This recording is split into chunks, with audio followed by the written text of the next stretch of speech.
ចង់សេះដាក់អសបែបនេះអត់តោះមកមើលវីដេអូខ្ញុំទាំងអស់គ្នាហើយមើលទៀតអ្នកនរគ្នាអ្នកដែលគាត់ចង់បាន emoji ជុបបែបនេះចូលយកនៅក្នុង page របស់ខ្ញុំបានខ្ញុំនឹងផុសនៅក្នុង page ហើយអ្នកនរគ្នាអាចចូលទៅ copy ដើម្បីទុកធ្វើនៅលើវីដេអូក្រោយៗទៀតពួកអី emoji ជុបអញ្ចឹងឃើញស្អាតគឺគេដាក់លើវីដេអូគេច្រើនខ្លាំងមែនតើហ្មងកម្មវិធីដែលខ្ញុំកាត់ហ្នឹងគឺចូលក្នុងកម្មវិធី CapCut និយាយទៅកាត់វីដេអូគឺខ្ញុំកាត់នៅក្នុង CapCut ទេអ្នកនរគ្នា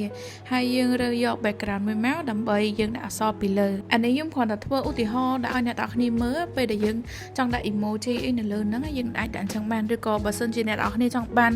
ដាក់លើវីដេអូយើងធម្មតាអីទេអ្នកនរគ្នាគ្រាន់តែ text នៅលើហ្នឹងធម្មតាទៅគឺបានតែអត់ចាំបាច់ធ្វើដូចខ្ញុំទេប៉ុន្តែបើសិនជាចង់ឲ្យអក្សរវាបែប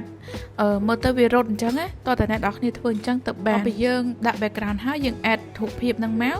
ហើយអ្នកនរគ្នាឃើញវាមានជាប់ background ខាងក្រោយពណ៌ខ្មៅហ្នឹងអ្នកនរគ្នាចូលកន្លែងនេះមកហើយកន្លែងនេះមកខ្ញុំអានអត់ទាន់ទេអ្នកនរគ្នាហើយ sticker ខ្ញុំបិទហ្នឹងគឺខ្ញុំឃើញរូបខ្លួនឯងមុខខ្លួនឯងវាធំពេកចុះទៅខ្ញុំក៏បិទ sticker ហ្នឹងទៅអញ្ចឹងកន្លែង sticker ហ្នឹងគឺខ្ញុំធ្វើបែបនេះអ្នកនរគ្នាហើយជំរឿដល់កន្លែងអក្សរ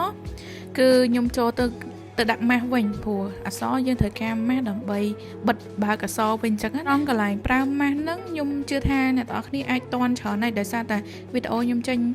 មកមួយរយៈហ្នឹងគឺពីច្រើនគឺប្រើតែលើម៉ាស់ទេអូខេរួចរាល់ហើយតែប៉ុណ្្នឹងអ្នកនរគ្នានឹងបានវីដេអូមើលមកឃើញគ្រឿងស្អាតរៀងប្លែកកុំភ្លេចចូលទៅជួយ like page ខ្ញុំមួយផងណាឈ្មោះដូចក្នុង TikTok ចឹង